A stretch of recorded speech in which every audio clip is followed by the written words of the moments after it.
primeira etapa, né, para pintura vai ser a gente formar aqui a nossa margem. E para isso, né, eu gosto de usar a fita crepe. Vocês colam bem aqui rente, né? Eu gosto de fazer isso porque isso faz com que você não precise pintar aqui a lateral da tela, né? Ele já fica uma coisa bem centralizada aqui. Quem não quiser deixar essa margem não tem problema. Aí você pode pintar normalmente, né, usando toda a área da tela. E aí o que a gente precisa? A gente precisa formar uma cor, tá, para tirar o contraste da pintura. Como assim? Como na referência, né, que a gente vai usar as montanhas, né, aí tem o céu, tem as montanhas do fundo que são mais claras. Se a gente pegar aquela primeira parte que fica aqui, ó, aquela montanha escura, se eu fizer ela nesse fundo branco, eu não vou conseguir chegar ao tom exato que eu quero. Por quê? Porque o contraste do branco vai estar indicando que esse tom já está numa tonalidade, né, que eu queira, mais escura. Então a gente sempre aplica, né, na pintura a óleo, quase sempre a gente aplica um fundo de alguma cor, com uma tinta um pouco mais diluída, para eu poder criar esse contraste mais ameno entre uma cor e outra. Tá? Aqui, hoje eu já vou fazer esse contraste com a terra de sombra queimada. Eu gosto de fazer esse fundo com um tom mais queimado mesmo, um tom meio marrom, né? Tem gente que faz o tom meio avermelhado e tudo mais. Então eu coloco um pouquinho da tinta aqui, ó, na paleta. Bem pouquinho mesmo. E aí eu vou misturar com um pouquinho de óleo de linhaça. Para aqui, né, como eu expliquei para vocês no começo falando sobre os materiais, né, a primeira camada a gente precisa que seja bem diluída.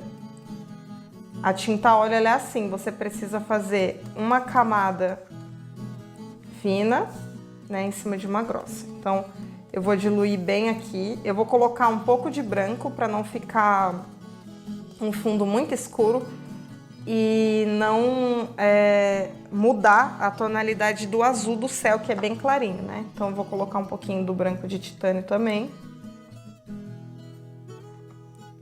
E aí, a nossa misturinha pro fundo vai ficar mais clara, né? Na teoria da pintura a óleo, a gente chama esse processo de imprimatura.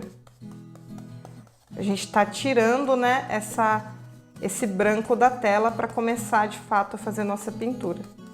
Vou colocar um pouquinho mais de óleo de linhaça. Deixar bem clarinho assim. Vou, na verdade, colocar só mais um pouquinho de óleo. Eu gosto de ir dosando, tá, aos pouquinhos assim, porque se você deixa a tinta na paleta, ela seca. Ela seca, né? Então eu gosto de ir fazendo aos poucos, mesmo para economizar material.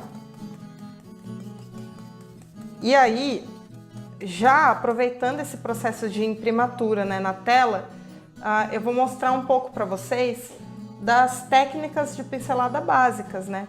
Então, quando a gente vai fazer uma paisagem, a gente quer que aqueles traços fiquem mais orgânicos, né? Não é aquela coisa reta e tudo mais. Então, já aqui você pode começar a treinar nesse processo de imprimatura, aproveitando que não tem certo ou errado aqui, você pode começar a treinar um estilo de traço mais soltinho. Então, você pode começar fazendo o X assim na tela, de forma bem despretensiosa, sem se preocupar muito com a forma que está surgindo ali na tela, né? E você vai espalhando bem assim a tinta para realmente criar uma camada bem fina. Você vai espalhando essa tinta de forma orgânica. Então, ou seja, eu não estou fazendo isso aqui, estou pincelando de uma forma bem despretensiosa mesmo, e que isso é importante para a gente soltar mesmo o nosso traço e entender que a pintura, né, da paisagem, ela precisa de um processo mais orgânico, né, de uma pincelada mais despretensiosa, para a gente poder criar o volume da vegetação e tudo mais.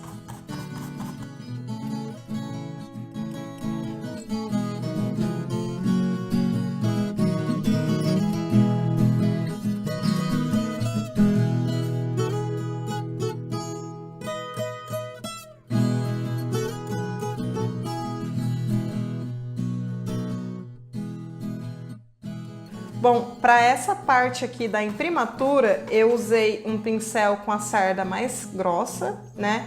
E por quê? Isso vai depender também de cada um, tá? Mas eu quis usar assim para eu conseguir, ó, o pincel grosso ele raspa, né, a tinta.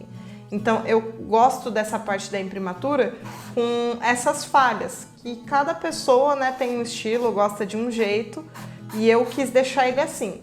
Mas por que eu tô falando isso? Porque se você quiser, não só nesse processo de imprimatura, em outros momentos da pintura, né, deixar a pintura mais uniforme, você vai precisar de pincéis de cerdas finas, de cerdas macias, tá? Porque ele não empurra a tinta, ele só aplica, né, e espalha certinho. Então essa é a diferença entre os dois pincéis. Esse aqui, ele vai espalhar melhor a tinta, por isso eu uso ele para imprimatura, ele espalha melhor. E ele acaba tendo esse processo de retiragem, raspagem da tinta também. E o mais fino, ele é melhor para você deixar a pintura mais uniforme, né? E também para você não acabar empurrando a pintura, a tinta que está aplicada já na tela. Agora, depois que a gente fez isso aqui, né? Vocês vão esperar secar um pouco, tá? Quanto mais vocês esperarem secar, melhor. Tá? Para você poder aplicar a próxima camada.